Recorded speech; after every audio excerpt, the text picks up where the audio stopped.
Hay muchos, un rectángulo enorme, así como se va de estudio. Entonces el PowerPoint no lo vamos a tener completo. Sí, igual que siempre.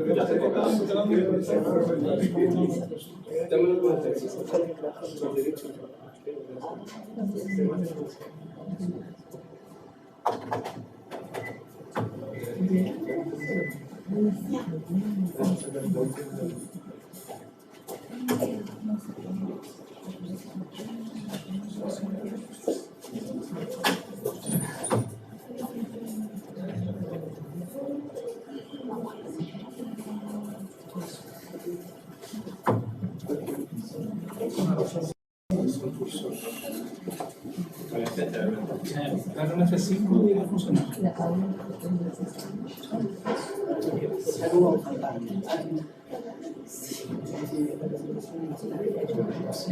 Lo voy a dejar ahí. Cosa de apretar acá nada más y voy a empezar la pongo. Sí, mejor. Y después avanza, ¿no? Con las flechitas de Pero entra con un poquito de desfase, pero ok, muchas gracias. Lo van a poner los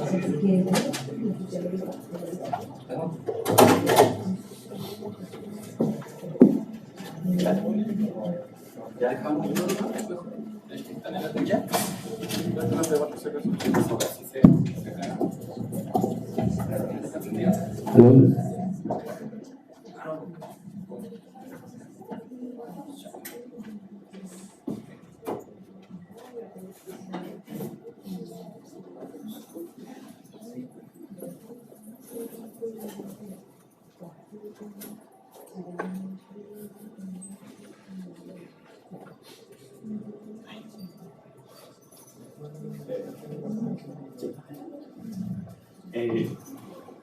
¿Se escucha bien? ¿Sí? Sí.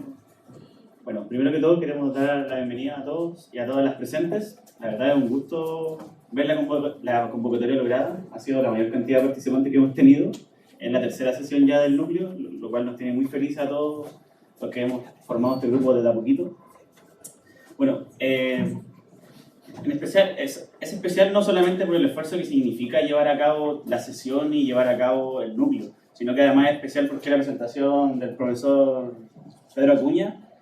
¿Y por qué digo que es especial? Porque en el origen del núcleo, se encuentra justamente en el aula, y se encuentra en el aula de las clases del profesor. Allí surgió una inquietud en común con respecto a los estudios histórico-culturales situados desde Chile. Con el pasar de las clases nos animamos a crear un espacio de difusión y reflexión articulada que intentara pensar a la historia y la cultura desde perspectivas que conjugaran las tendencias externas con la realidad intelectual.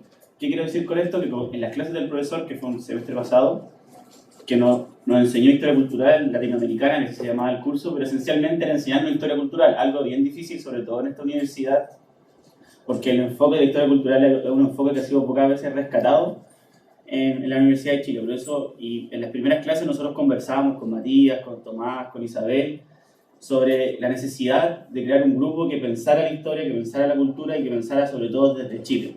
Y estas primeras como preocupaciones las hablamos con la profesora María Elisa, la hablamos con el profesor Pedro, la profesora, lo hablamos también con la profesora Camila Gatica, y así surgió el curso. Y por eso es que para nosotros, y sobre todo para los que fundamos un poquito el núcleo, es tan importante que el profesor presente su libro, un libro que no solamente nos parece muy interesante, sino que además leímos durante sus clases, discutimos y creemos que puede ser un ejemplo de lo que queremos lograr con el núcleo, un ejemplo del tipo de investigaciones que queremos lograr en el núcleo. ¿A qué nos referimos con esto? Un tipo de investigación que tenga instrumentos teórico-metodológicos que conjuguen tanto la historia cultural como con otras perspectivas, sobre todo en el caso de la historia cultural desde Chile, que muchas veces les falta tanto.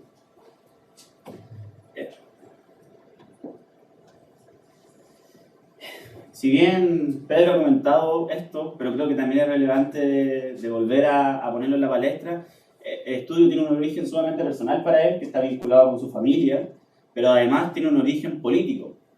Y este se radica en que la investigación comienza a germinar a raíz de la decisión dada durante el segundo gobierno de Sebastián Piñera, que consistía en reducir las horas curriculares de historia y geografía.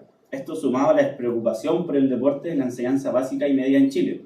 lo cual por supuesto empujó al profesor a ayudar a comprender de mejor manera la larga historia del deporte en Chile y sus importantes vínculos con la pedagogía y el proyecto país durante el siglo XX.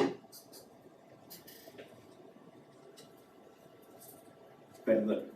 Específicamente los esfuerzos del libro aquí en cuestión se concentran en la primera parte de la centuria, elemento que se explica por cómo se entiende a las revistas como fuente en un periodo crucial en el desarrollo de la masificación de los medios de comunicación. Ahora, sería un error concluir que el profesor Acuña se acercó a esto como un estudio del deporte exclusivamente.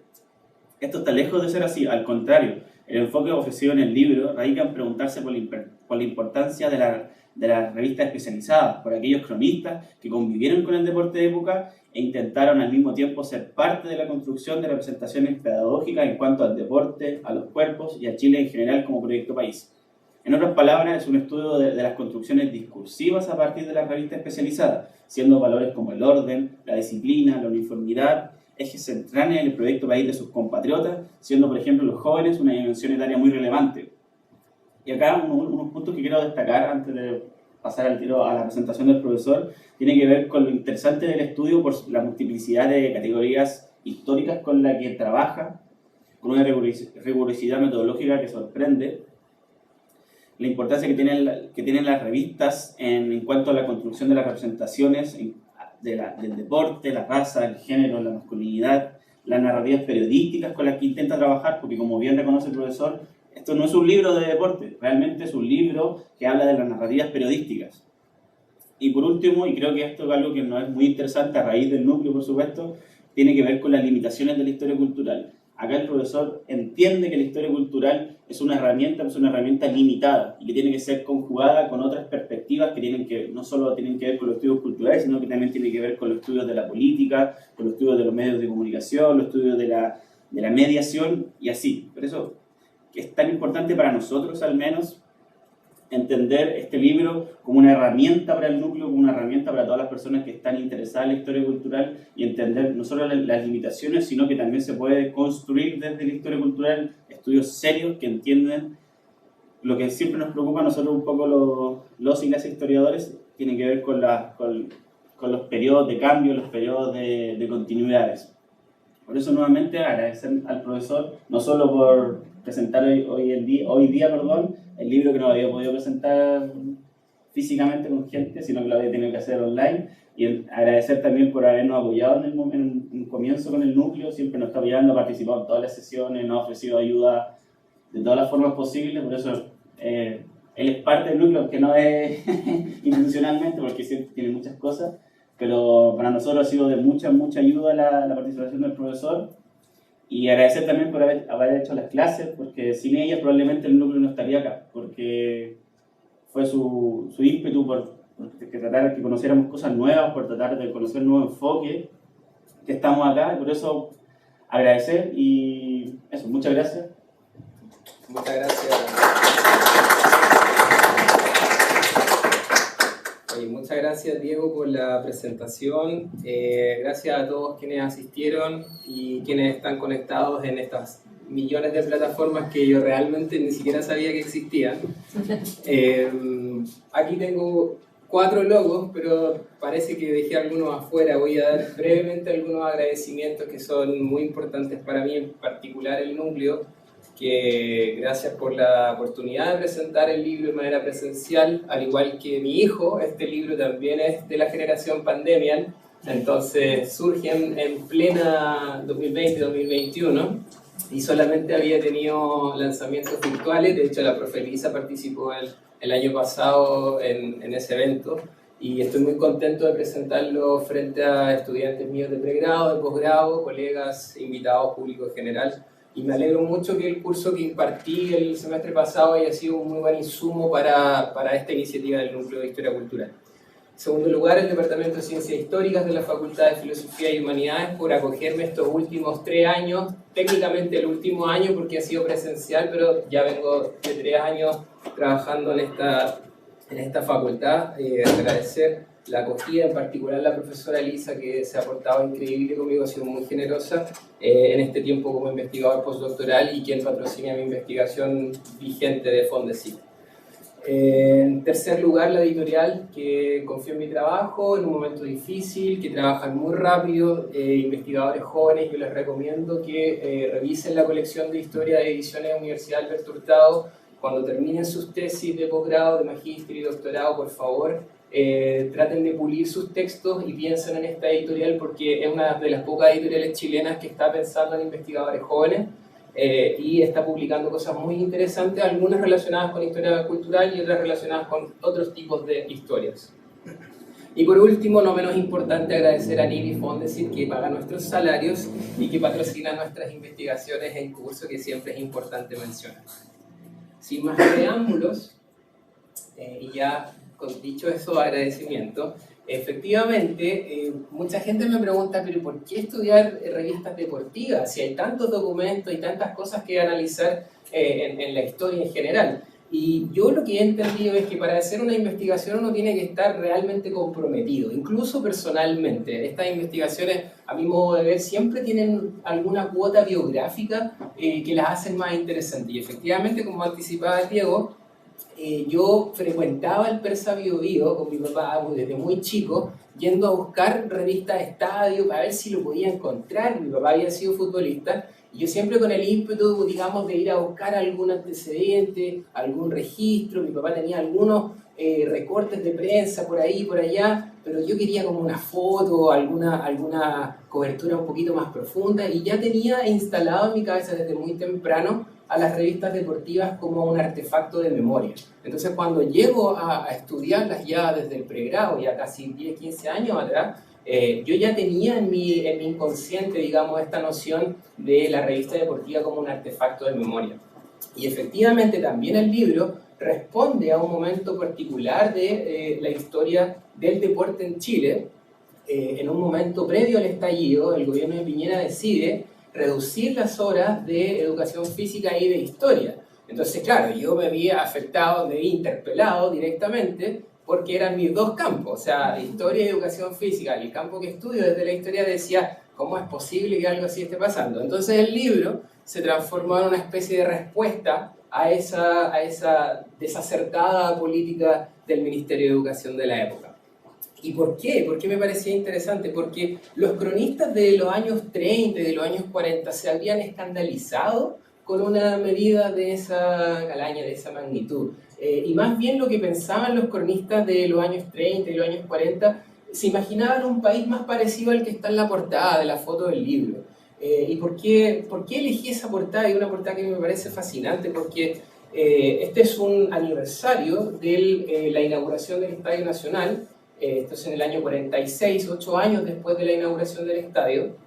Y como pueden ver, un estadio lleno, hay banderas chilenas, hay una fila casi interminable, yo pierdo la cuenta de cuántos son, de jóvenes atléticos marchando, desfilando, como si fuesen fabricados o producidos en cadena, como si fuesen fabricados en masa, uno tras otro, portando este testimonio que se llama, que es el implemento deportivo que se usa en las carreras de relevo, por ejemplo. Y lo que tenían en el imaginario los cronistas de la época era un país así, un país donde la juventud marchaba de manera uniformada, de manera disciplinada, hombres, básicamente, y un cierto perfil, digamos, de disciplinamiento corporal. Es decir, aquí son todos más o menos esbeltos, están todos medio marcados, ¿cierto?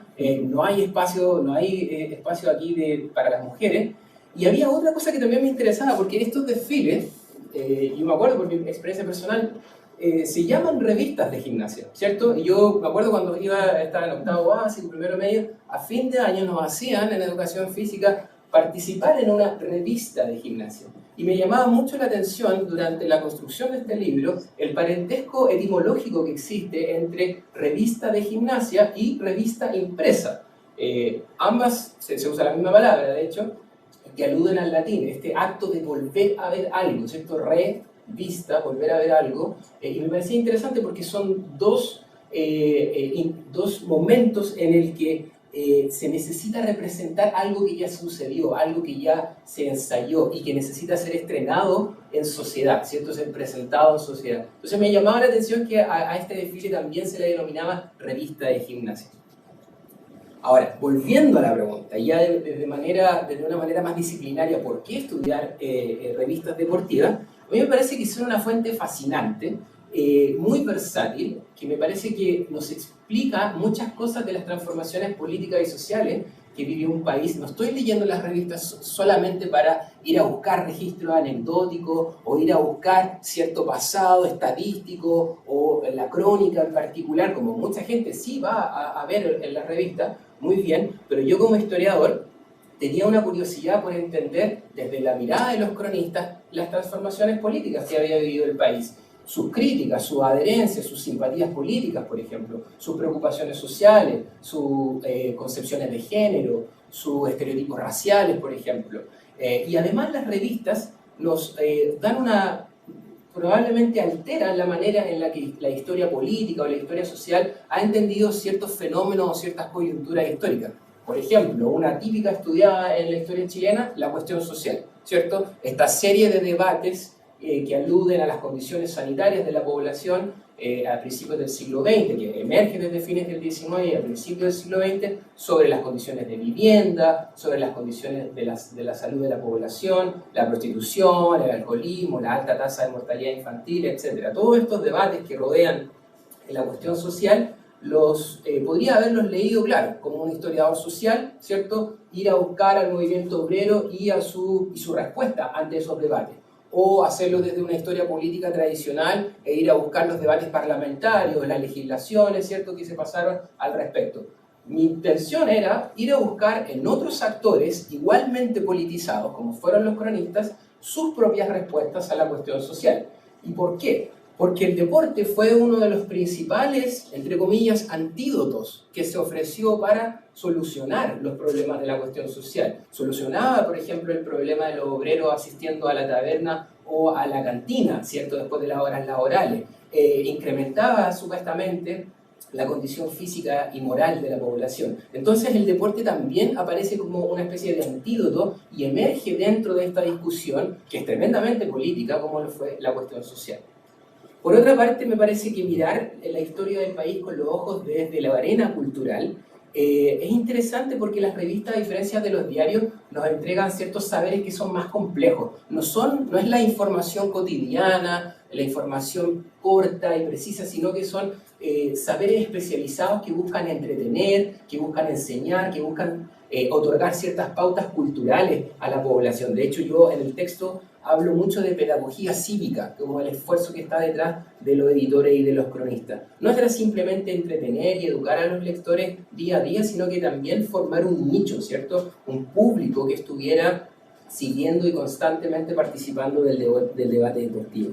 ¿Por qué revistas y no radio, por ejemplo? ¿Y por qué no televisión? Bueno, yo me ocupo de un periodo que es anterior a la masificación de la televisión y de la radio. Y ustedes me van a decir, pero bueno, la radio existe desde los años 20, pero si las revistas eran caras, la radio lo era aún más. En la real masificación de la radio vino recién en los años 50, fines de los 40, en los 50, y la televisión recién experimentaría sus transmisiones experimentales a partir del año 58. De hecho, existe toda esta mitología con respecto al Mundial del 62, que ahí comienza la televisión, ¿cierto?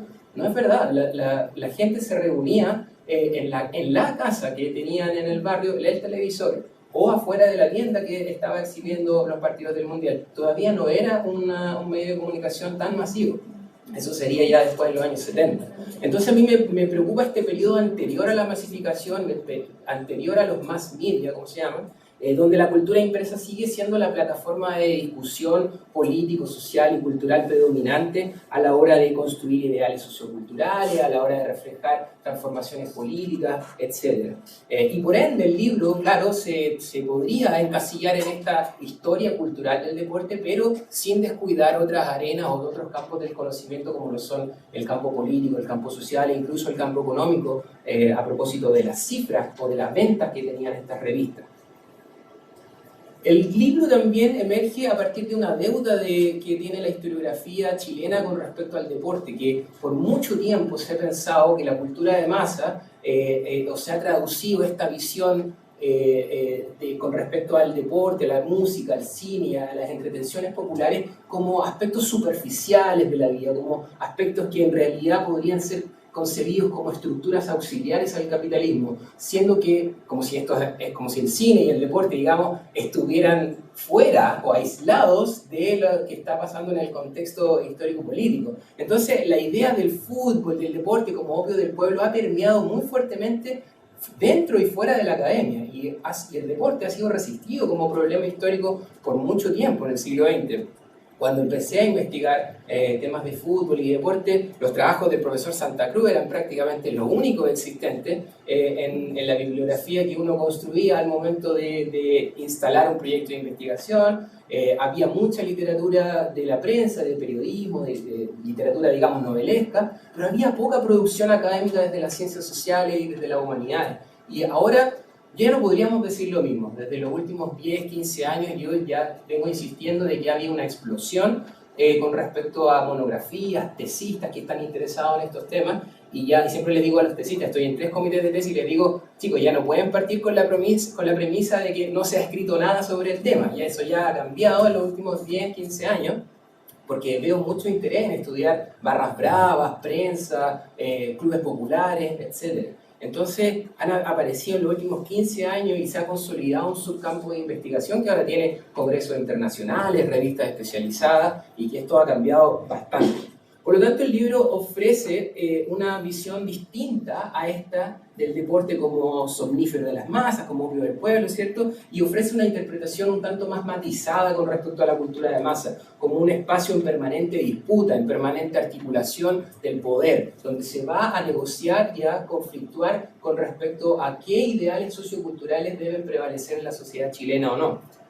Y además, los cronistas y las mismas revistas, yo las leo con una lectura política. Me interesa saber su postura frente al gobierno de Ibáñez, su postura frente al gobierno de Alessandri, qué intentó hacer el Frente Popular con respecto al deporte, qué tan diferentes podemos entender estos 3 regímenes, ¿cierto?, si los vemos desde una óptica cultural. Y a mi modo de ver, me parece que son más parecidos, son más similares entre sí de lo que a lo mejor la historiografía política nos ha contado. Entonces la historia cultural viene un poco a desestabilizar ciertas nociones, ciertas periodizaciones a las cuales estamos acostumbrados, y ofrece una visión matizada con respecto a la esfera cultural.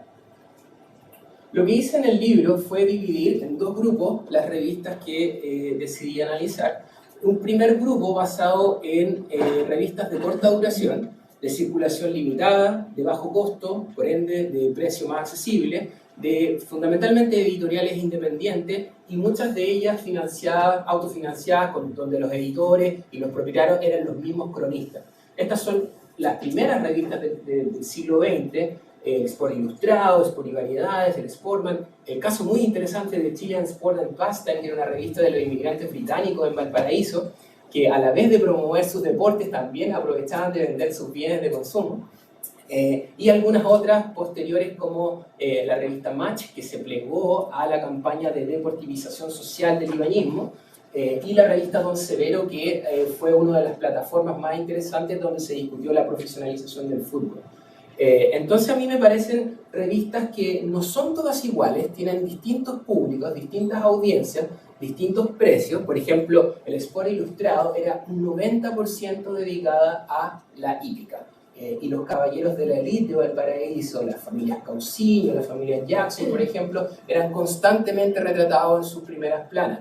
A diferencia, por ejemplo, del Sportman, que era una revista pensada para las clases trabajadoras, para que el proletariado no solamente practicara deporte, sino que también aprendiera a leer. Y además existía una suerte de moralización del trabajador, que jugara limpio, que no se fuera a la taberna, que comprara la revista, que fuera accesible, y además esta revista se distribuía en la fábrica. Entonces tienen públicos distintos y no hay que leerlas todas con la misma mirada.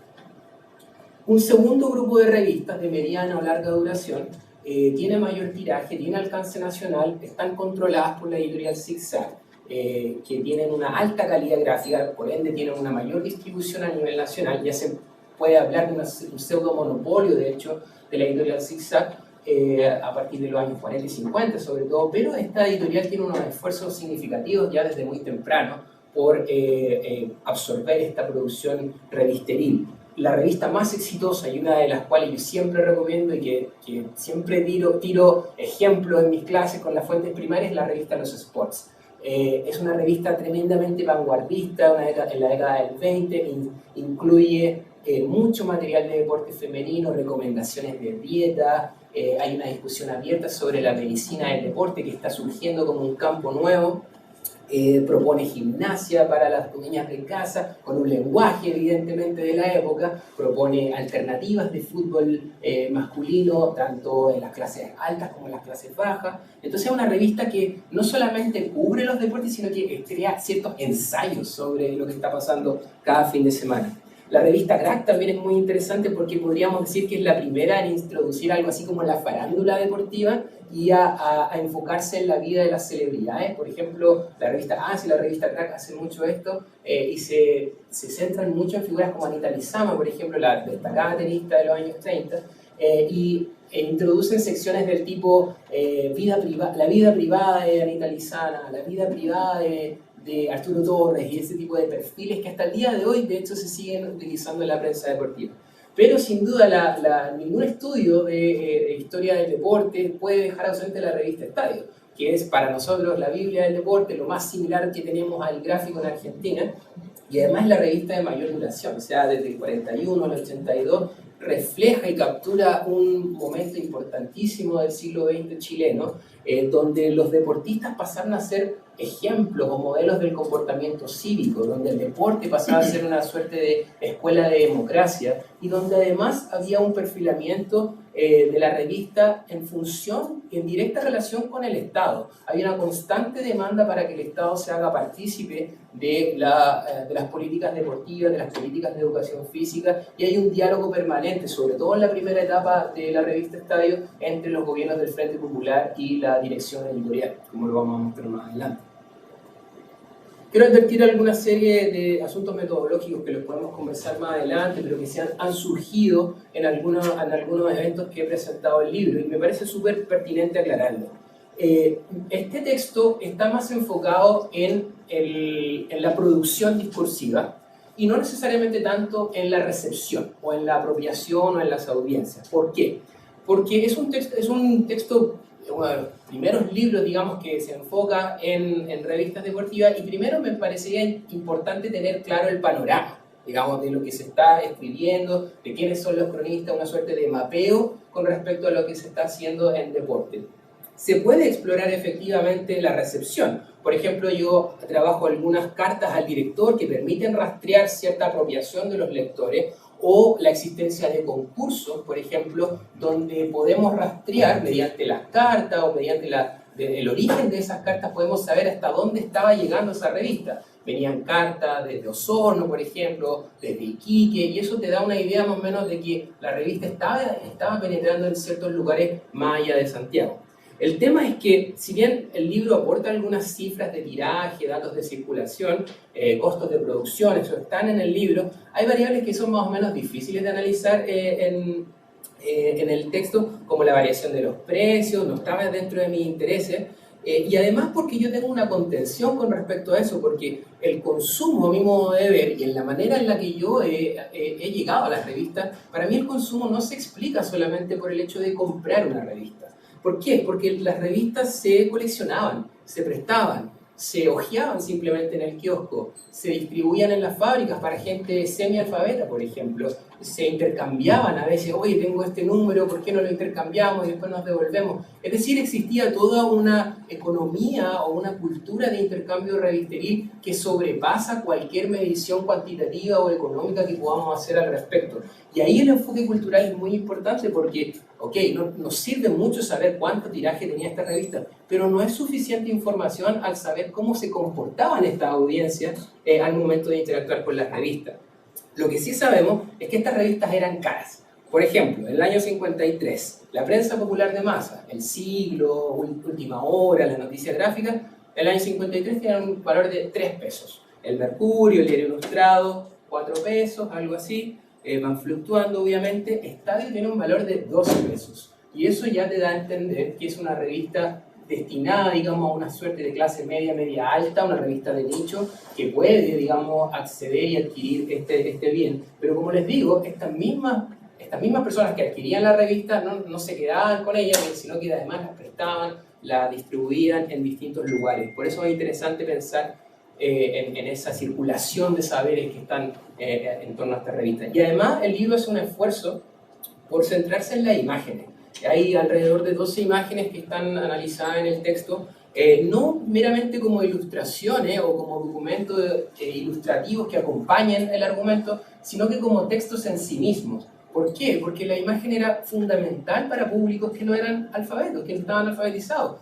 Cuando alguien pasaba fuera del kiosco y decía, hoy veía la imagen de Raúl Toro, destacado futbolista de los años 40, iba por la imagen, no necesariamente por la crónica que se escribía. Entonces es interesante pensar en las imágenes como estos documentos, como estos textos que también nos pueden decir algo, y el libro hace un pequeño esfuerzo por leer algunas de estas imágenes.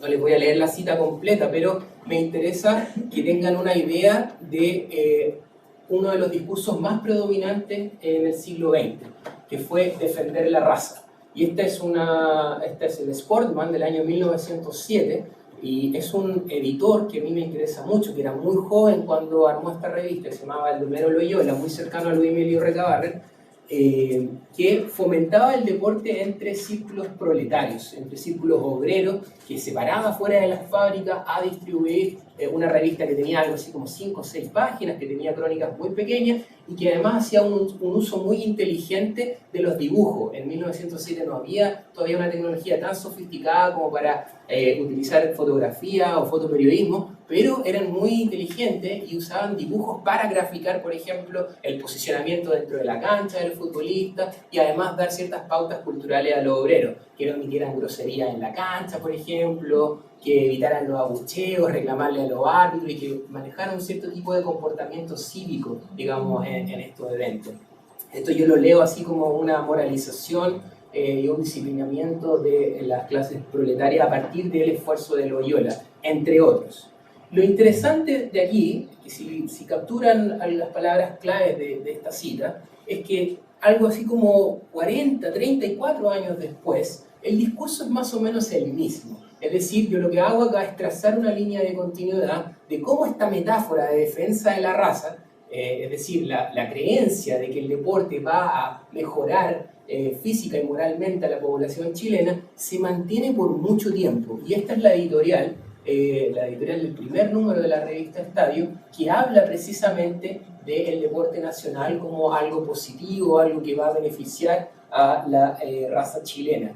Además, es interesante porque para los lectores de la época era muy importante que el deporte fuese socialmente transversal. Y aquí fueron muy inteligentes quienes estaban a cargo de la revista Estadio. Alejandro Jaramillo, exfutbolista, dice explícitamente que todas las clases sociales de nuestro pueblo practican deporte, haciendo un intento por proyectar una patria, digamos, sin división de clases. Eso es fundamental y es algo interesante que permanece a lo largo del texto. Procrear hijos sanos y ser útiles a la patria. Y esto se lee además como que sean útiles para el proyecto industrializador que estaba llevando a cabo el Frente Popular en la época. Eso el profesor Santa Cruz también lo ha trabajado en sus textos.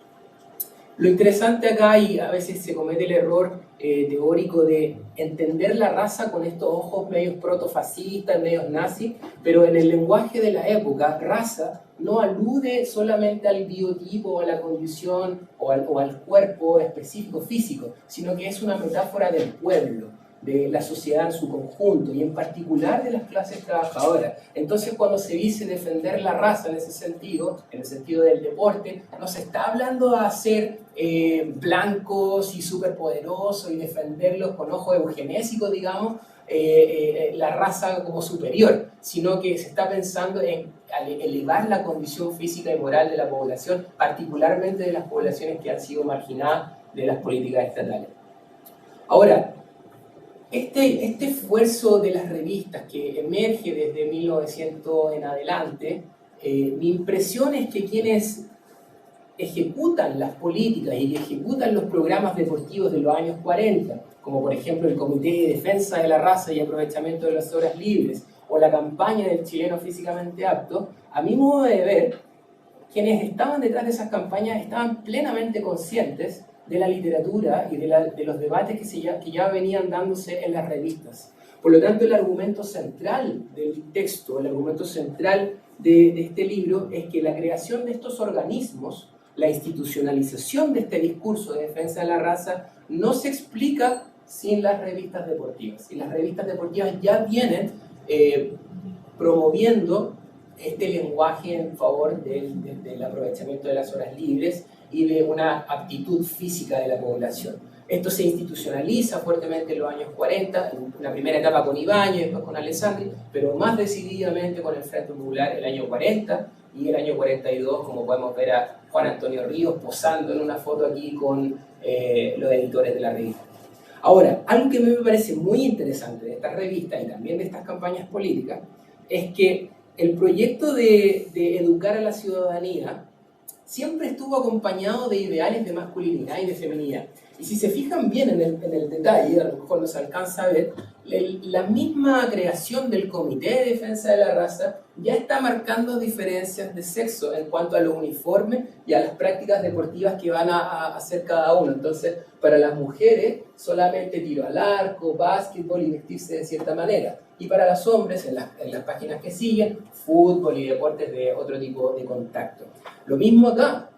En la revista Estadio, cuando se presenta la campaña del chileno físicamente apto, y esta era la medalla que se iba a otorgar a quienes superaran las pruebas y consolidarse como el chileno físicamente apto, inmediatamente cuando se presenta la campaña se ofrecen estas imágenes, esta simbología tremendamente heteronormativa, donde se ve una pareja, una silueta de una pareja como avanzando hacia el progreso, ¿cierto? Como que participando de estas campañas, la población iba avanzando hacia el progreso, pero siempre desde una óptica hombre-mujer, ¿cierto?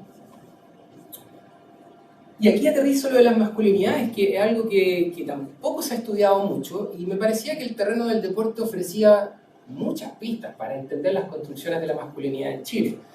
No entendamos la masculinidad como una simple medida o vara de hombría o virilidad, sino que deberíamos entenderla como una categoría de análisis histórico. Es decir, cómo hombres en cierto tiempo concebían los estándares de masculinidad, de virilidad y también de feminidad, porque la masculinidad se debe entender de manera relacional con lo que se entendía de las mujeres. Entonces, defender la raza también era llevar al hombre por el buen camino, era disciplinarlo, era hacerlo un hombre responsable, moderado, hogareño, letrado. Y aquí los primeros futbolistas profesionales son súper importantes, porque siempre se perfilaban en la revista Estadio futbolistas casados, futbolistas que fueran sobrios, futbolistas que hayan dejado el amateurismo y que se dedicaran 100% profesionalmente a la actividad. Historias de representación de ascenso social, por ejemplo, frecuentan mucho.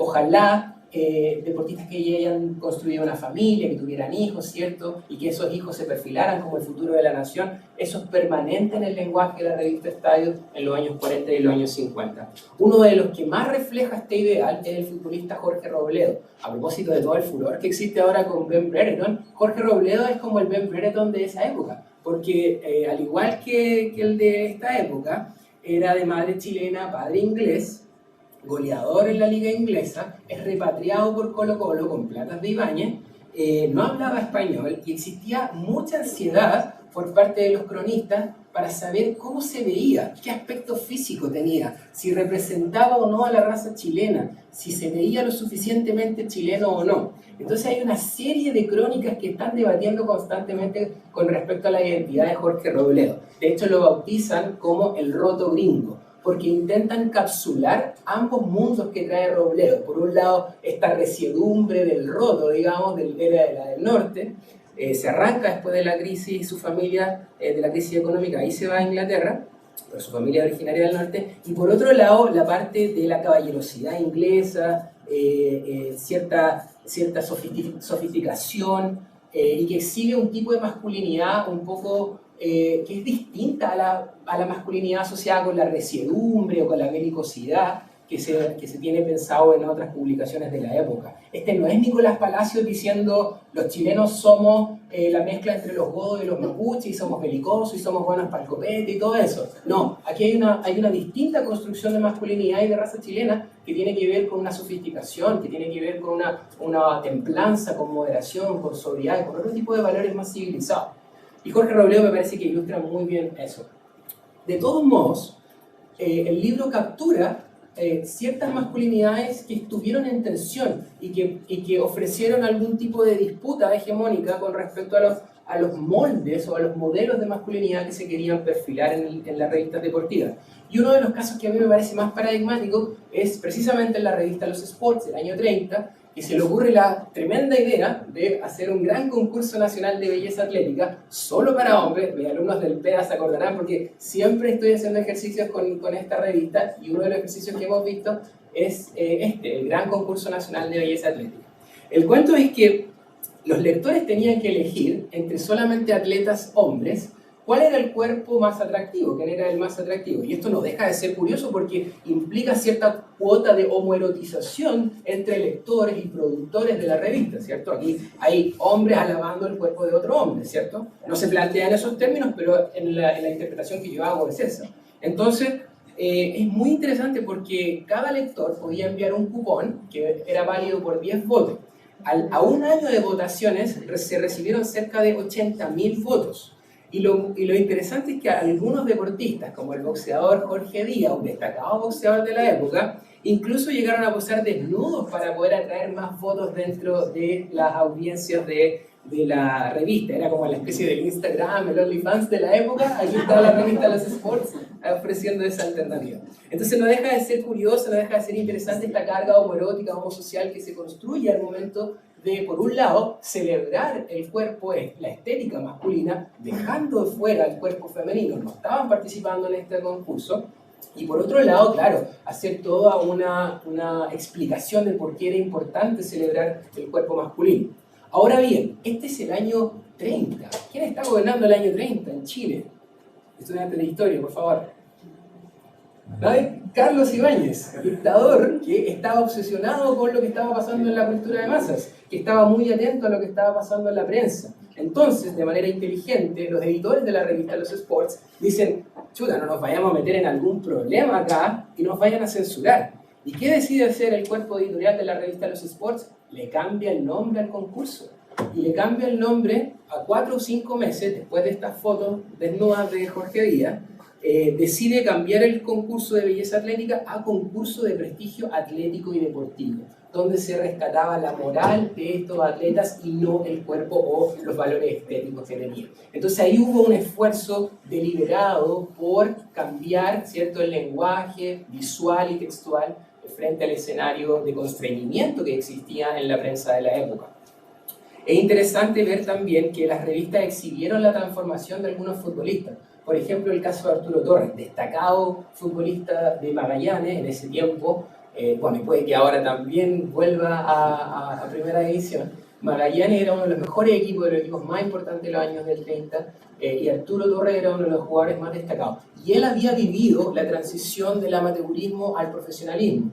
Y la revista, en este caso AS, destaca su cambio de actitud, destaca su cambio de comportamiento, dentro y fuera de la cancha, en un sentido en el que antes Torres, por ejemplo, jugaba molestando al rival, tirándole piedra en los ojos, diciéndole cosas, provocándole, usando todas estas artimañas de futbolista de barrio, y ahora en la revista AS se valoraba que ahora se comportaba como un futbolista ejemplar, que saludaba al rival, que se despedía del rival, que aceptaba la derrota, y que además, fuera de la cancha, había consolidado una familia, había aprendido a leer, se metía bien. Entonces la selección de imágenes acá que acompaña la entrevista al señor Torres no es casual, no es coincidencia que los editores de las revistas hayan elegido una foto de él vestido de terno, otra foto de él leyendo la revista y otra foto de él junto a su familia, ¿cierto? Estas son decisiones deliberadas que yo les interpreto en el contexto discursivo de la época. Obviamente no podemos dejar de lado a las mujeres atletas que estaban presentes. Lamentablemente no hay evidencia de cronistas mujeres, pero sí hay mucha evidencia de que las mujeres participaban en deporte. Y precisamente los cronistas con quienes estaban más obsesionados para mejorar la raza era con las mujeres, porque para procrear hijos más sanos y más fuertes se necesitaban mujeres atletas o madres atletas, como se les decía. De todos modos, lo que se recomendaba eran cierto tipo de deportes destinados a conservar lo que se llamaba en la época la arquitectura corporal femenina, ¿cierto? Que jugaran tenis, que jugaran natación, que practicaran atletismo, básquetbol, voleibol, nunca boxeo, nunca rugby, nunca fútbol. De hecho, en cada momento en que hay un atisbo de masculinización o de una mujer que demuestra mucha capacidad atlética, los cronistas inmediatamente aparecían escribiendo una columna diciendo: no les vaya a pasar algo, no vaya a ser una sobrecarga corporal, tengan cuidado. Aparece una serie de saberes médicos que tratan de respaldar esa marginación de las mujeres. Por lo tanto, existía una suerte de preocupación paternalista contra el cuerpo femenino, resguardándolo de excesiva masculinización, de excesiva musculatura, limitándolo a cuidar las funciones reproductivas, ¿cierto? Algunas historiadoras, sobre todo feministas, han leído esta inclusión de las mujeres en el escenario deportivo como una modernización del patriarcado. Es decir, ok, las dejamos participar en el deporte, pero con ciertos límites y siempre y cuando los hombres estemos, digamos, controlando qué deportes practican, ¿cierto? Entonces se podría entender como una reestructuración o una modernización del patriarcado, o también lo podríamos leer con los ojos de la agencia propia de las mujeres que decidieron participar y armar sus propias asociaciones y organizaciones deportivas a lo largo de todo Chile. Es interesante ver que, si bien la visibilización de las mujeres en las revistas estuvo mediada por una mirada masculina, algunas de estas mujeres lograron expresar su propia voz en las páginas deportivas. Hoy día, de hecho, hicimos un ejercicio en la clase de historia del fútbol femenino que hice en Alpeda con respecto a esta imagen de 1909, una imagen muy interesante de un team de Talca, un team de futbolistas, donde ellas están deliberadamente posando, ¿cierto? Desafiando a las palabras del cronista que vi que está escandalizado por cómo las mujeres han llegado tan lejos a practicar fútbol. Y además lo interesante es que si uno se detiene a ver la foto, no solamente están posando uniformadas con una actitud, ¿cierto?, de determinación, están posando con una pelota y con un inflador, con un bombín, diciendo, digamos, que sabemos utilizar los implementos deportivos. Nos estamos haciendo cargo de esta práctica y de esta intervención con nuestras propias manos. Entonces, me parece muy interesante que en ambas fotos se captura eso. No es solamente el deseo de pasar a la memoria, sino que además es una manifestación tremendamente política, diciendo, nosotros estamos aquí porque nos interesa y porque nos gusta. Entonces aquí no leería esta inclusión femenina solamente como una reestructuración del patriarcado, sino que también yo incluiría las voces de las mujeres por medio de estas imágenes, por medio de esta participación. El caso más que ilustra mejor esto es el de Marlene Arens, probablemente la atleta que recibió mayor atención por parte de los medios durante los años 50. Recordemos que Marlene Arens es una de las pocas atletas sudamericanas que cuenta con una medalla olímpica. Ella era la lanzadora de la jabalina. Y Marlene Arens aparece en muchas portadas de la revista Estadio, en contraportadas. Los cronistas están un poquito obsesionados con la figura de Marlene Arens.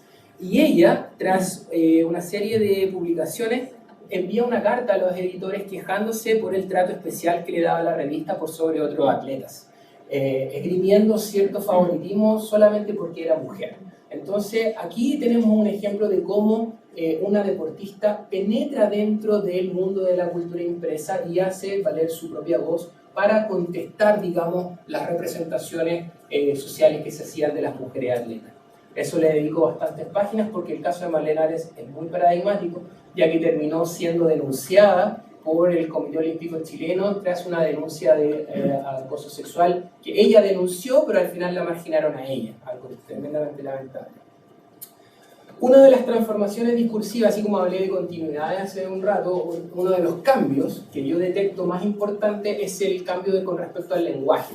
El lenguaje que se deja de utilizar con respecto a la raza pasa a transformarse a hablar de las masas, y esto pasa por algo bien puntual. Después del año 45, una vez terminada la Segunda Guerra Mundial, sabiendo de la tragedia del Holocausto, seguir hablando de defender la raza podía ser un poquito mal visto, y la prensa en su conjunto, no solamente la prensa deportiva, comienza a dejar paulatinamente el lenguaje de la raza y empieza a hablar un poco más de la irrupción de las masas. De hecho, se celebra que el deporte ya ha llegado a otro espacio y se ha democratizado en cierto sentido. Era una señal de progreso social vista en los años 40 que participaran grandes masas de la población. El problema es que los mismos cronistas que celebraron esta democratización, esta participación masiva en el deporte, a partir de los años 50, fines de los 40, comienzan a sospechar con las posibles consecuencias que podía traer la irrupción masiva.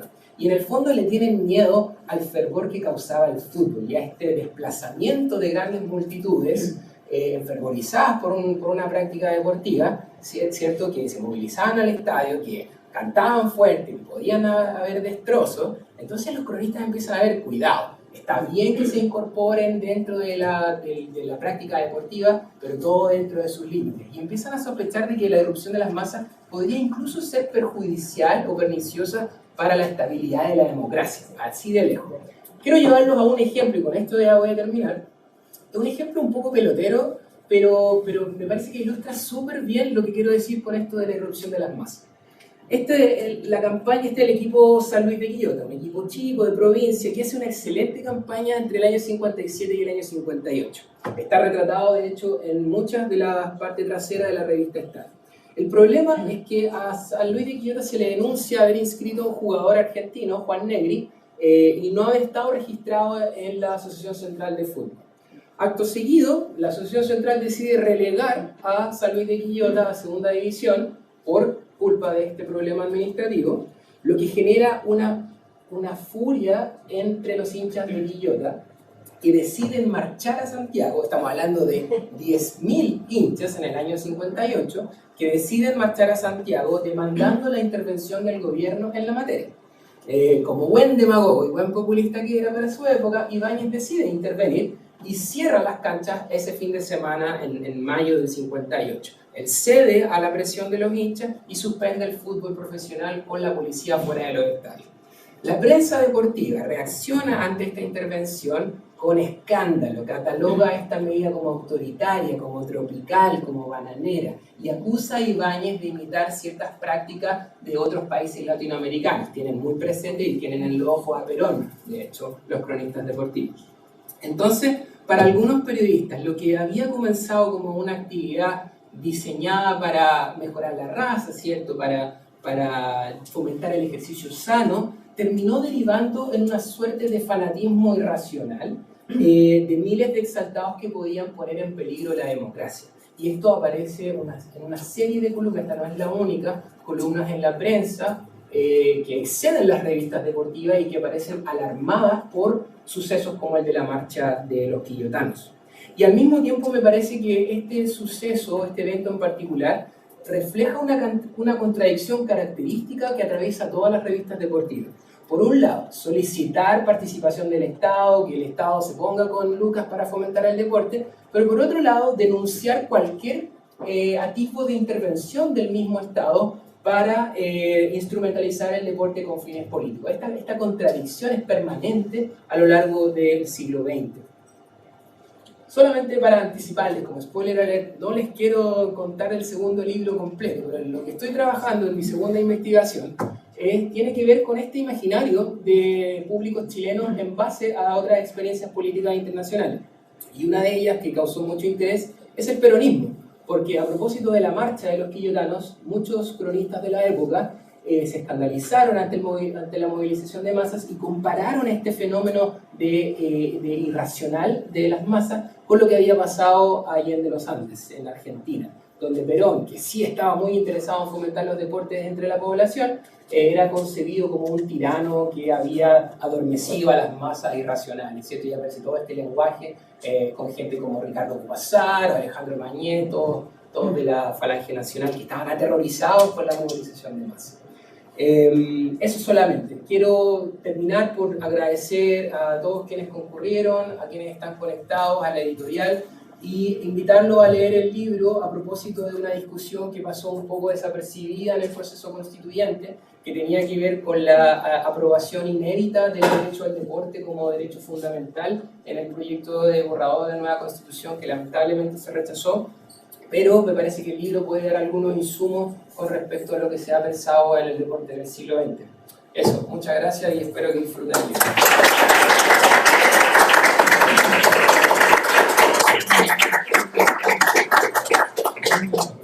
Bueno, No, muchas gracias, profesor, por la presentación y vamos a pasar a una parte de preguntas.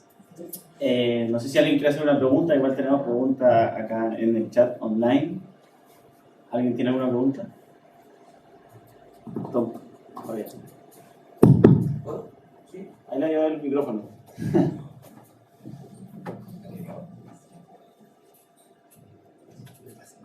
¿Ya se escucha bien? Sí, ya perfecto. Ya, bueno, primero felicitarte por el libro, me parece un libro muy genial y darte las gracias también por el trabajo de investigación y todo lo que implica. Quisiera preguntarte sobre todo por el aspecto de cultura de masas en los 40. Personalmente trabajo ese tema actualmente en mi tesis de magíster, pero desde una perspectiva desde revistas femeninas. Trabajo con revista Eva, entonces Eva, que es como para las revistas de mujeres, como estadios para los deportes. Hay muchas discusiones que he recogido a partir de la investigación que llevaste a cabo, entonces me gustaría como que profundizar como tu visión de la cultura masiva en los años 40, las principales características que tuvo y, digámoslo así, cómo se fue construyendo a medida que pasa la década, con las decisiones que había, por ejemplo, la cuestión de la raza, la cuestión del analfabetismo y todos esos desafíos que implicó, digámoslo así, el desarrollo ambivalente de la cultura masiva, en el sentido de considerar, por una parte, las expectativas que levantaba, como de consumo, de cine, con Chile Films, etc., pero también la otra contraparte, como por ejemplo la figura de los canillitas que repartían los diarios y que eran la base de la transmisión de la cultura masiva y que representaban a su vez, como hay algunos estudios que hablan, la precariedad también de la infancia, ¿no? Y de los sectores populares en Chile. No sé si prefieren ir acumulando preguntas o voy contestando de a uno, Tomás. No, ¿Voy contestando? Sí. Ya. ¿Cómo es tu nombre? No sé si... Miguel, gracias por la pregunta, Miguel.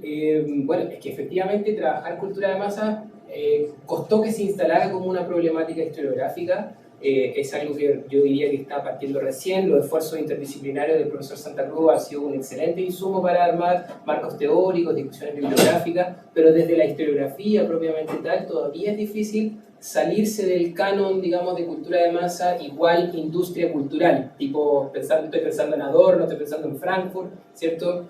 Todavía para muchos historiadores la cultura de masa sigue siendo un objeto de instrumentalización. Entonces ya partir por deshacerse de esas visiones y de superar cierto reduccionismo y cierta ortodoxia en la interpretación de la cultura de masa, me parece que hay ahí un primer esfuerzo. Y lo que yo ofrezco en el libro es intentar matizar la interpretación a partir de los estudios culturales, sobre todo lo que tiene que ver con los estudios culturales británicos, donde la apropiación de la cultura de masa, no solamente de la producción, es muy importante, pero primero tenemos que mapear cuál era esa cultura de masas antes de entender la apropiación. Y el esfuerzo del libro apunta hacia allá.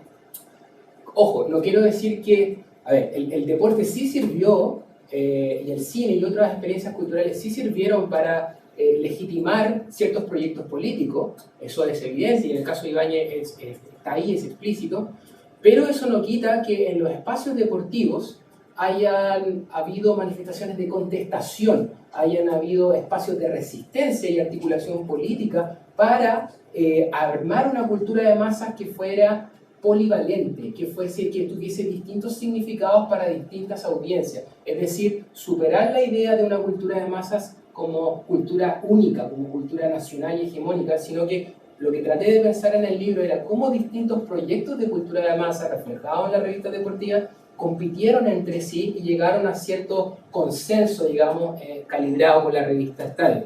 Me parece interesante conectar cultura de masas con infancia a propósito de los trabajos del profesor Jorge Rojas de la Católica, que es quien es más escrito. Sin embargo, me parece que todavía falta una lectura más del contenido y de las formas de cultura de masas y no solamente sobre las cifras y los tirajes y la distribución. Por ejemplo, uno de los textos de las revistas que más me interesa y de los cuales también me sirvieron para aprender a leer cuando chico es Barrabases. Barrabases, por ejemplo, que es la primera revista gráfica infantil a nivel mundial, no ha recibido atención por parte de los historiadores. De hecho, uno de mis proyectos que viene más adelante tiene que ver con eso. tiene que ver con una reconstrucción historiográfica del cómic Barrabases en sus 4 etapas editoriales. No solamente su impacto social, sino que también la manera que tenía de configurar una idea de infancia desde la cultura de masa. Por lo tanto, lo que sea que estés investigando en cuanto a mujeres, me parece muy pertinente vincularlo con otros espacios de cultura de masa: cine, radio, teatro, deporte, música, etc. Me parece que hay que hacerlas dialogar entre sí. Así que mucha suerte con esa investigación, y en la introducción hay una especie de marco teórico que intenta delinear algunas cosas sobre lo de cultura de masa en Chile, para no marearlo acá con teoría esta vez.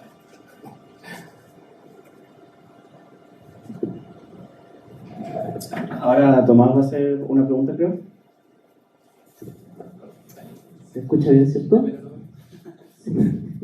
Bueno, primero, profesor, agradecer su presentación, me gustó mucho. Y bueno, quisiera hacer una consulta que igual ya la conversamos un poco en el curso de Historia Cultural, pero estuve dando una vuelta al tema, ¿no? Bueno, que respecto a esta relación que usted establece, ¿cierto?, entre deporte, revista y masculinidad, y el uso del enfoque transnacional.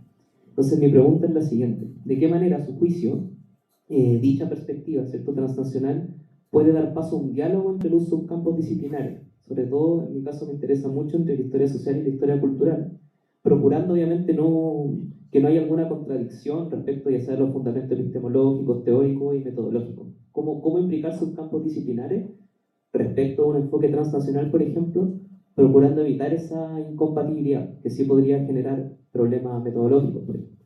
Eso, muchas gracias. Wow. Pregunta para seminario completo igual, Tomás. Vamos a tener que tener otra clase de historia transnacional, a ver si se puede hacer en el departamento.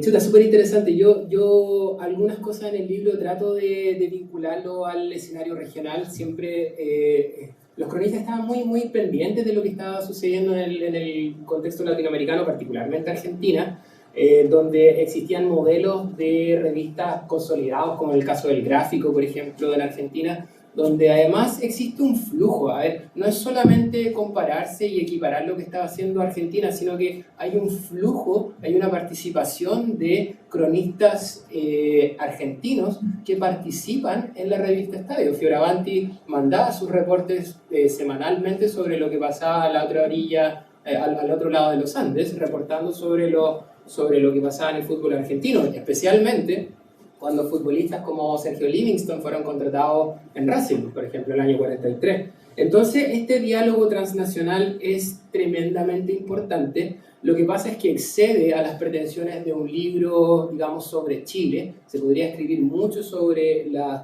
subjetividades regionales que existían en común entre estos periodistas, pero así también el flujo que existe entre cronistas por medio de congresos de periodismo, congresos de medicina deportiva, en fin, un sinfín de instancias que nos permitirían analizar esto desde una óptica transnacional. Ahora bien, aterrizándolo a un diálogo desde historia social, claro, eso tendría que ver con ir a investigar, por ejemplo, qué tipo de asociaciones estaban representando estos cronistas, qué producción cultural, si escribían libros, por ejemplo, sobre deporte, y los tenían, todo esto es cronista. Dante Pansieri en Argentina escribió un montón de libros, además de su trabajo como cronista. Entonces, podría ser una manera de analizarlo, pero habría que considerar distintos factores, y yo traté, digamos, como de aterrizarlo a un contexto en particular en Chile y enfocado en las revistas chilenas. Eso no implica que no hayan estado atentos a lo que se hacía durante el peronismo, por ejemplo, o durante los años 20 con la revista El Gráfico. Estaban tremendamente pendientes. De hecho, hay una anécdota en el libro que rescato. Van a un congreso el año 45 a una serie de cronistas de Chile y quedan sorprendidos porque la cronista más destacada de Brasil, del Jornal do Sports, es una cronista mujer, Florita da Costa. Y llegan comentando con respecto a la participación de esta cronista y la catalogan como una de las personas que más les sorprendió en el Congreso, que tenía el conocimiento equiparable al de un hombre, digamos, mantienen cierto paternalismo al momento de describir el trabajo de la cronista. Pero es interesante porque ese diálogo transnacional sí existió y es una muy buena manera entender el deporte como un fenómeno en sí mismo, como transnacional. Así que los invito a los investigadores también a pensarlo desde esa manera, saliendo un poco de la epistemología tradicional del nacionalismo historiográfico, digamos, tratando de romper las barreras e ir a buscar estas fluctuaciones, estos movimientos que existen entre personas que cruzaran las fronteras. ¿Alguien más tiene alguna pregunta? Por favor. Gracias. Bueno, en primer lugar, felicitaciones por la excelente presentación, ¿eh? Yo había conocido el libro tuyo en la Biblioteca Nacional, hoy día me lo compré, me lo voy a comprar, así que lo voy a releer, porque después de tu presentación hay más cosas que analizar con más calma. Y me acuerdo que quedé tan sorprendido por tu libro que te escribí un email y te decía que yo había encontrado en tu libro, en realidad, historia del deporte de Chile, ¿eh? Que hay muy poco. Hay muy poco. Hay un libro de Pilar Modiano por ahí, hay otro de Edgardo Marín como editor, pero hace falta, pero muy positivista esos libros, muy de hitos y qué sé yo. Entonces te quería preguntar si, a propósito de que mencionaste los proyectos que tienes a futuro, si no estás contemplando una historia del deporte chileno, ¿eh? Porque, claro, la bajada de tu título es historia de las revistas deportivas, pero cuando yo lo leí, me quedé con una buena impresión de una interpretación de la historia del deporte de Chile. Muchas gracias, profesor. Bueno, por su correo, por su entusiasmo, por participar en esta discusión. Yo partí escribiendo así, partí escribiendo como una historia del deporte. De hecho, mi tesis de pregrado, hace ya bastante tiempo, tenía que ver con el fútbol durante la época de Ibáñez, básicamente. Y era una historia quizás de un canon más anecdótico, narrada a partir de sucesos puntuales y su vinculación con momentos políticos particulares del país, pero mi viaje como historiador me ha llevado a complejizar esas historias lineales y esas narrativas ciertamente anecdóticas o episódicas, y a mí me interesa muchísimo más ofrecer una interpretación analítica de esta idea del deporte, porque este no es un libro de historia del fútbol, no es un libro sobre historia de la hípica, si bien hay un esfuerzo por contar qué estaba pasando, este es un libro por la construcción sociocultural de esas prácticas, es decir, cómo se narraba, cómo se debatía y cómo se discutía sobre esas prácticas. Y mi intención ha sido esa, ir a buscar esas voces de los cronistas que no solamente están pensando en fútbol, no solamente están pensando en la alta competencia, que claro, es importante para un montón de hinchas, es realmente importante preocuparse de eso, pero de manera, con las habilidades que me ha entregado la disciplina, me parecía pertinente ir a buscar una lectura política, una lectura social con respecto a la práctica, porque el deporte no debería ser analizado, no debería ser pensado como aislado del contexto en el cual está situado, y tampoco es un espejo de lo que pasa a nivel político, a nivel social. Es otra instancia más, es otro espacio de disputa, es otro lugar de contestación y de resistencia más dentro de los múltiples espacios que existen en la sociedad. Entonces, a mí me encantaría escribir, digamos, una historia episódica con respecto a los hitos del deporte, pero algo de esto ya se ha hecho de eso, pero me parece que los deportes en puntual no podría haberlos hecho de manera separada, no podría haber escrito algo solo sobre fútbol, solo sobre tenis, me parecía que había que hacerlos dialogar, porque muchas controversias que aparecen en el libro tienen que ver precisamente con profesores de educación física que se quejaban del fomento al deporte espectáculo y que se descuidaba, por ejemplo, el fomento a la educación física en las escuelas, en beneficio de la construcción de estadios, ¿cierto? En beneficio de subsidios, en beneficio de apoyo a los clubes profesionales. Entonces hay una disputa entre distintos espacios del deporte, entre la gimnasia escolar, entre el fútbol, que acapara cierta atención política, y entre otras disciplinas que van emergiendo, desapareciendo, como el caso de la hípica, que es muy popular, o el del boxeo, que empiezan a desaparecer en los años 40 ante este monopolio, digamos, que tiene el fútbol y otras prácticas. Entonces, la idea del libro era como tratar de vincular el deporte en sí mismo, por eso no le puse fútbol al título, digamos, y por eso me parecía interesante verlo desde las revistas deportivas y no propiamente desde el deporte, como arena separada de la sociedad. No sé si se entiende la respuesta. Sí. Gracias. No, gracias a usted. ¿Alguien tiene otra pregunta? ¿Allá? Tom. Allá.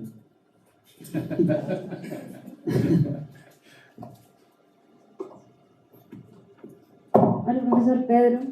Muchas gracias por la charla y la verdad por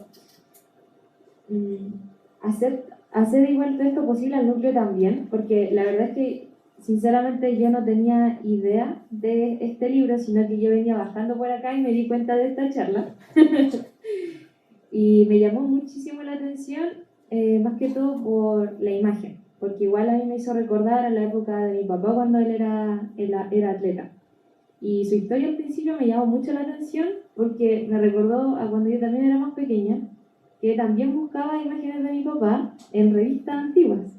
Porque mi papá decía que era atleta, que ganaba maratones, y yo decía, pero no hay ninguna foto. Y él, bueno, no es como ahora de que hay algún fotógrafo que te saca una foto y la sube en internet. Pero en esa época no ocurría eso. Entonces, bueno, mi primera pregunta era si al final encontró la foto de su papá y si es que sí, cuánto tiempo le llevó. Y la otra era que en un momento de la charla mencionó la pedagogía cívica. Y me llamó mucho la atención eso porque yo estoy estudiando una pedagogía, pero bueno, es de otra área, no tiene que ver con humanidades, pero me llamó eso la atención porque ¿por qué cree que llevar a cabo esa docencia era tan relevante? Esas son mis dos preguntas. Muchas gracias. ¿Tu nombre, por favor? Bárbara. Muchas gracias, Bárbara, por tu comentario, por tu pregunta.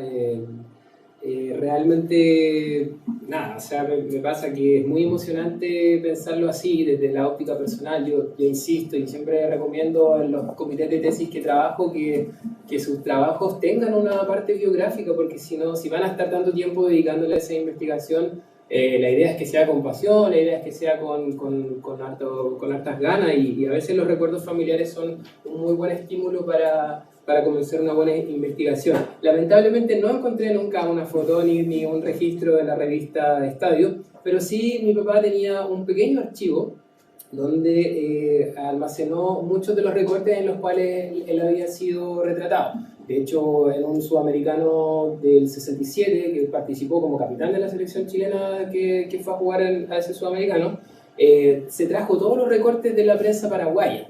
Y hasta el día de hoy los conservo y pienso digitalizarlo y escribir algo, porque si hay una tendencia interesante que ahora se está dando en el mundo anglosajón, en el campo de la historiografía, es la historiografía familiar, y sobre todo la que concierne a historiadores pensando en su propio pasado, y hay una tensión interesante en cómo objetivizar ese pasado que es tan propio del historiador. Es un diálogo y un debate que se está dando en varias escuelas de historia de Estados Unidos, que es donde estudié mi doctorado.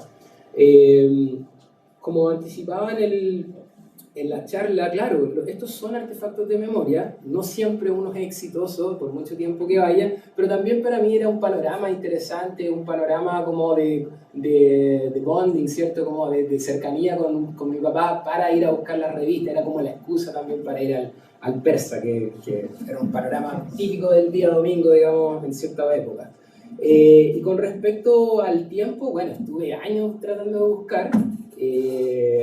Luego de que mi papá falleció, encontré este archivo de mi papá que había guardado muy sagradamente en un bolsito, digamos, bien chiquitito, pero ahí me puse a reconstruir algunas de las fotos que no tenían fecha, que no tenían lugar de publicación, y ahora he estado tratando de coleccionar algunas cosas y buscarlas también en la hemeroteca por mi parte para ver si coinciden las fechas, y hacer un trabajo más o menos personal, pero que en algún momento quizás podría traducirse en alguna publicación.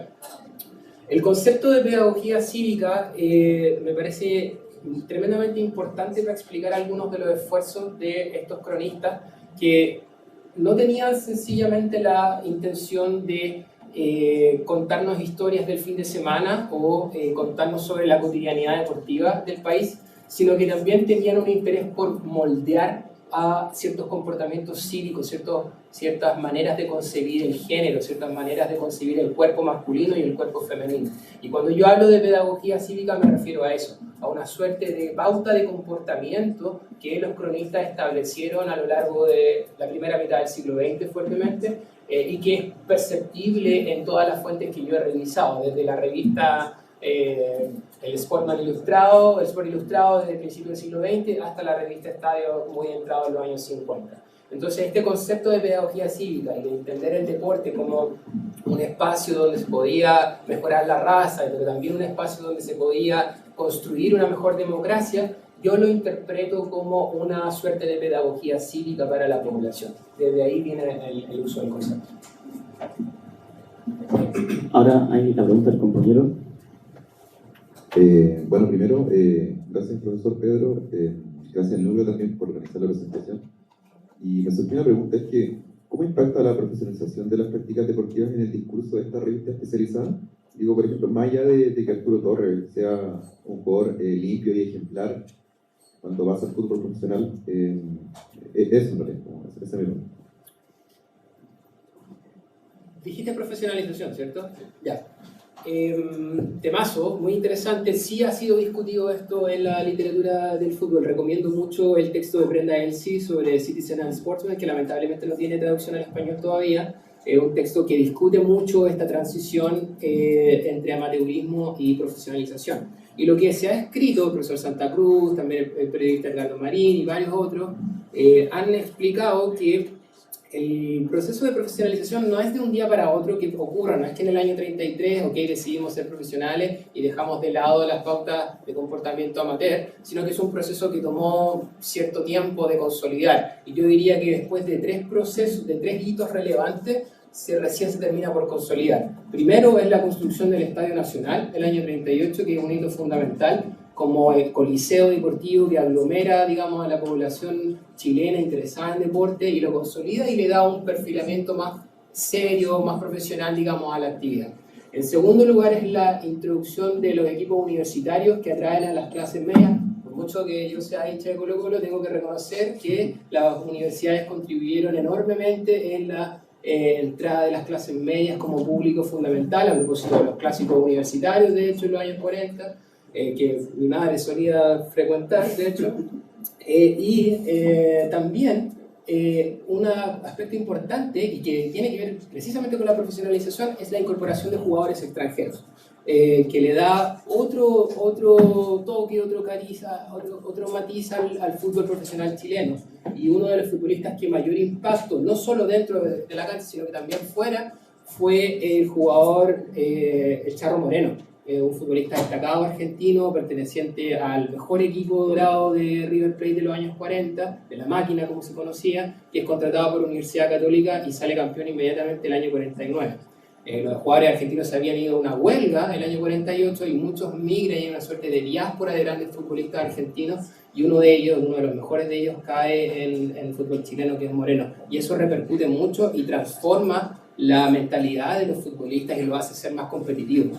Este es un momento en el que recién se están armando las categorías infantiles, recién se está profesionalizando la actividad, pero me parece que esos son los tres hitos más importantes para entender esta transición, más allá de lo que yo expliqué con respecto a masculinidades, más allá de lo que expliqué con respecto al perfil de estos deportistas. Entonces, sí, contesto tu pregunta.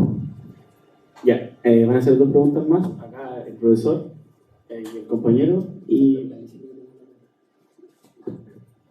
Bueno, y ahí vamos a cerrar. Para que sea. Por favor. Bueno, antes que nada, agradecerte la invitación, profesor, y felicitarte por el libro, ¿no? Como te lo comenté antes de empezar, el libro lo conocí en la pandemia por el Busca Libre, ¿no? Que andaba buscando libros. Leímos mucho durante la pandemia porque no había mucho más cosas que hacer. Y me pareció un muy buen libro por muchas razones, ¿no? Y porque efectivamente me alegró el hecho de que venga del campo de la historia, ¿no? De la historiografía, porque como tú lo has señalado, es un campo que hasta ahora había estado relativamente renuente a participar, ¿no? A mí eso me toca incluso personalmente, porque a veces aquí la propia revista del Departamento de Historia a veces, dos veces me ha mandado para evaluar artículos que tienen que ver con el deporte, ¿no? Lo cual implica que no son muchos los que llegan, porque además soy como un poco el tuerto en el país de los ciegos, digamos. Es decir, aquí le mandamos dentro del campo, aquí le mandamos esto. Ahora, felizmente, efectivamente me pasó eso a fines de los años 80, sí, en los años 80, cuando empecé a trabajar, la primera investigación culminó en un primer libro sobre el fútbol. Muchos colegas de distintas disciplinas me dan un palmoteo en el hombro, así como compasivo, ¿no? De fútbol, mira, qué interesante, así como diciendo, ¿a qué se está dedicando, no? Ahora, yo vengo del mundo, soy del mundo de la comunicación, y nuestro campo, ni siquiera es un campo, es un área de estudio, un área de práctica, que por naturaleza es interdisciplinaria, ¿no? Entonces, para nosotros no es raro que de pronto aparezca un antropólogo hablando de comunicación, o que nosotros nos relacionamos con él, o con una socióloga, etcétera, ¿no? En cambio, yo entiendo que estas disciplinas son mucho más, no sé decir la palabra rígida, o más delimitadas con respecto a los objetos, a los métodos, etcétera, ¿no? Felizmente, en los últimos 20 años, tú lo señalaste, ¿no? Desde distintos lados, y felizmente también intelectuales y académicos y académicas jóvenes como ustedes, como todos los que están aquí, se están dedicando a estudiar el mundo del deporte, desde distintos lados. En ese sentido, no es solo de la historiografía, por ejemplo, aquí al lado, no digo aquí al lado, en la Facultad de Ciencias Sociales, hay un laboratorio social del deporte, con el profesor Figueroa, que es un profesor joven, un académico joven, que lo dirige. Hay una asociación de estudios sociales del deporte en Chile, ¿no? Que ha hecho algunos congresos. Hay gente en la Universidad de Arturo Prat, ¿no? En Iquique, donde está un destacadísimo académico como Bernardo Guerrero, hijo de un cronista de la revista Estadio, de Carlos Guerrero Don Pampa, gente nortina. Hay gente en la Universidad de Tayancha, en Valparaíso, son académicas, son mujeres que incluso son parte de la barra del Wander, son unas sociólogas, mujeres jóvenes. Es decir, se ha ido en este ciclo, diría, ¿no? Yo diría en este ciclo fundamentalmente, se ha ido rápidamente generando unas redes de investigadores e investigadoras que están trabajando desde distintos lados, ¿no? En el caso nuestro, ¿no? Aquí en la Facultad de Comunicación, en la carrera de periodismo, es muy común el interés de los estudiantes de periodismo por hacer sus memorias de título sobre temas deportivos. Han hecho temas de historia, ¿no? Por ejemplo, la historia, una chica, que yo le dirigí esa memoria, una chiquilla, muy buena estudiante, pero además seleccionada nacional de handball, de una familia que es una familia que de alguna forma está como en la fundación del handball en Chile. El handball es un deporte que llega si no me equivoco, con un húngaro, por ahí por los años 60, al cual el gobierno de Allende, el gobierno de la Unidad Popular, le dio un gran impulso, lo apoyó mucho al desarrollo del handball. Sí, estamos hablando recién del 70. Esta es la familia Feuchmann, ¿no? Y ella y su hermano, todos, incluso jugadores profesionales de handball en Europa y seleccionados chilenos. Ella hizo su memoria de título como periodista sobre la historia del handball en Chile. Otro estudiante lo hizo sobre el tenis, por ejemplo, ¿no? Aunque hay una historia del tenis pública, hizo otra historia de los ídolos del tenis en Chile. En fin, es decir, hay otro cabrón que lo hizo sobre la historia del básquetbol chileno, que tampoco está escrita. Si uno busca un libro, mire, esta historia del básquet tampoco está. Ahora, algunos de esos trabajos han logrado ser publicados. Por ejemplo, un trabajo que es muy interesante, que yo no soy de la U tampoco, ¿no? Pero muy interesante la experiencia del Valle Azul en la U, como presencia de la universidad, no de Azul Azul, de la Universidad de Chile, nuestra universidad, en el desarrollo de una política deportiva encabezada por el propio rector, ¿no? Don Juvenal Hernández, que es el que impulsa que el Club Deportivo desarrolle una política de formación de niños en el Estadio Recoleta, que ya no es de la U, ¿no? Estadio Leonel Sánchez se llama ahora, pero es de la municipalidad ahora, y ahí se forma un trabajo de 10 años para armar un equipo. Fíjate, no está pensando en el éxito, sino en cómo la universidad, a través de su vinculación con el medio, como se dice hoy día, ¿no? Desarrolla una política de apoyo a la formación de niños y de jóvenes. Eso era el Club Deportivo de la Universidad de Chile, que ya no existe, ¿no? Hay un estudiante nuestro que hizo una historia de vida de 5 o 6, antes que hace varios años, todavía pudo entrevistar a Leonel, hizo una historia de vida 5 o 6 de sus integrantes que contaban y le contaron cómo llegaron a los 12 años, a los 11 años, y cómo los formaron, cómo fue el recorrido antes de llegar a ser jugadores profesionales. Y eso felizmente se convirtió en un libro. No recuerdo su nombre, pero quiero decir, felizmente, los últimos 20 años, ha habido todo un desarrollo de estudio, ¿no? de diversas disciplinas, de diversos campos, y eso augura que las próximas décadas se pueda ir esa preocupación que el colega tiene, que yo la comparto, es de ir consolidando un acumulado, ¿no? Lo que tú dices es muy importante, ¿sí? Tú dices, hay que hacer un mapeo, efectivamente, hay que ir acumulando conocimiento, ¿no? Y esa acumulación es la que va a permitir sistematizaciones mayores, miradas más globales, historias, etc., ¿no? Y eso lo diría, aparte de felicitarte por el trabajo, ¿no? Y decir una pequeña cosita. Arturo Torres no era un buen jugador de fútbol, era mucho más que eso, ¿no? Era mucho más que eso. Él efectivamente venía del fútbol amateur, fue tricampeón con los primeros 3 campeonatos del fútbol que fueron ganados por Magallanes.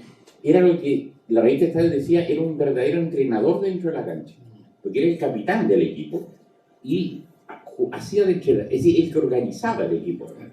Era famoso por una serie de características que entre ellas estas, ¿no? De ser un poco mañoso para jugar, de tener mal, ese tipo de cosas. Pero no era muy alto, si se ve en la foto, no era muy alto, sí era corpulento, y era un jugador, pero un jugador muy técnico.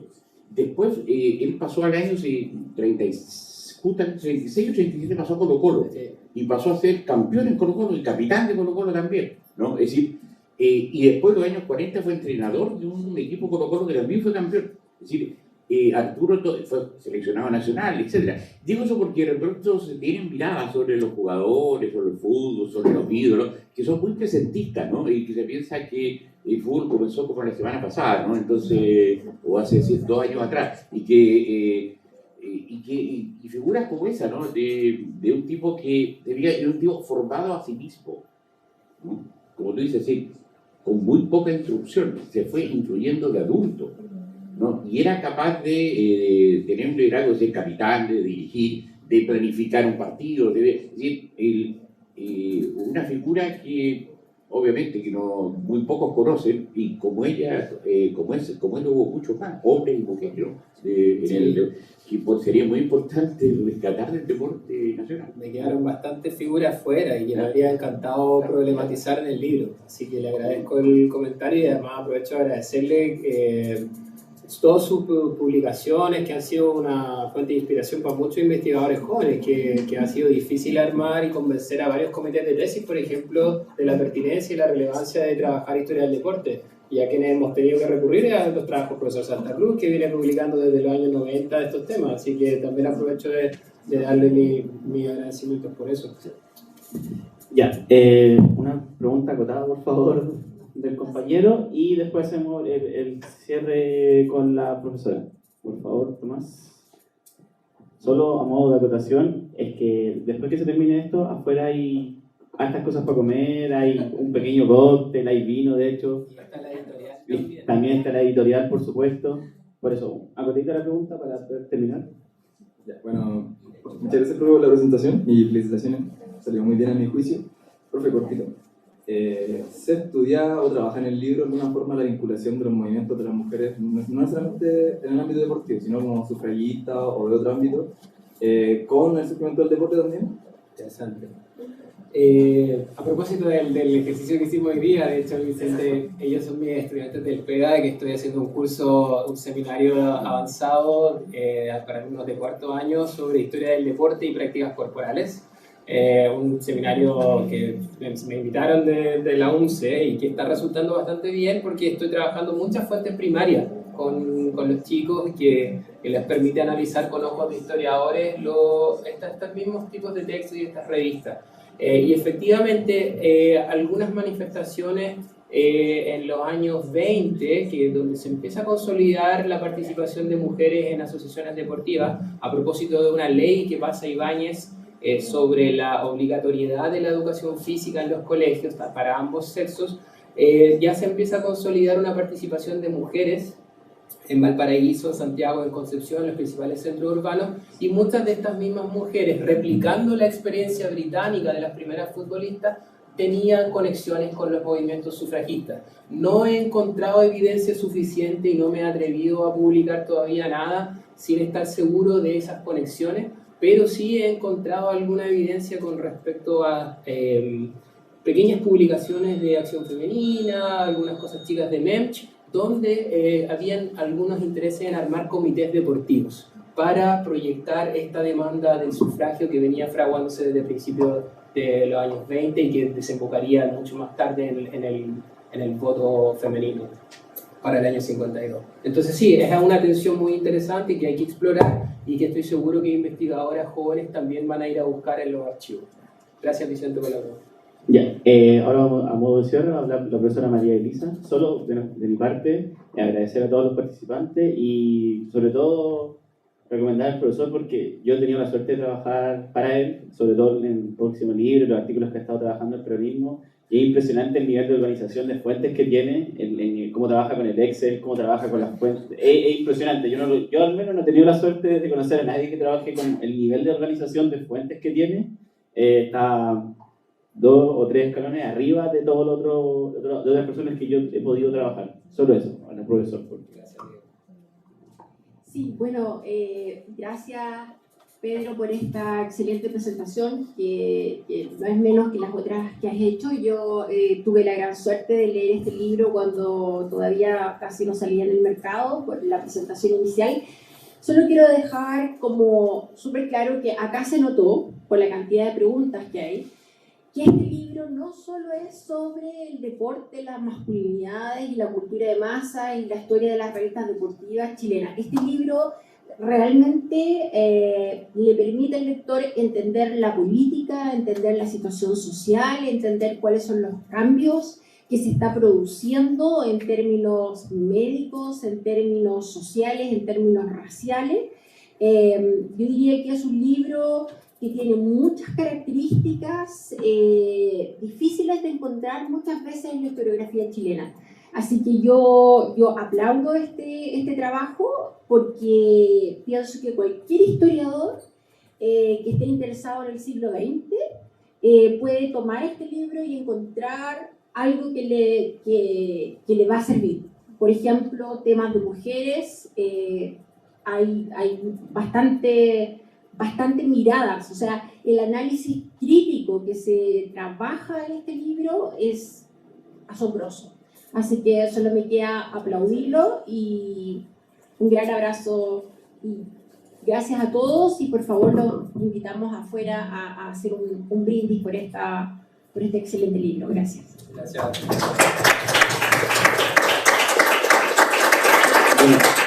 Muchas gracias y por favor, coman por favor.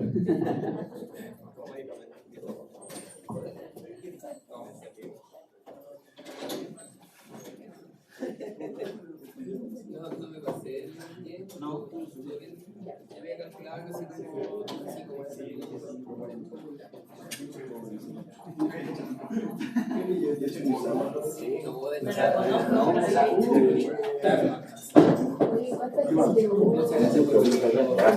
estamos conversando. Sí,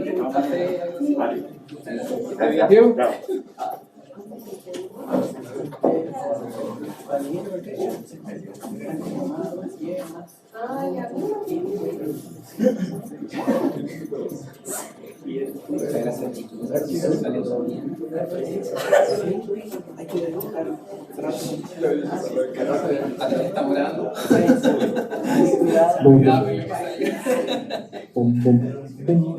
Next level. Oye, chicos, gracias por venir, pero ¿cómo se da algo, por favor? No, gracias por tu sí, todo bueno. Sí, me bajar.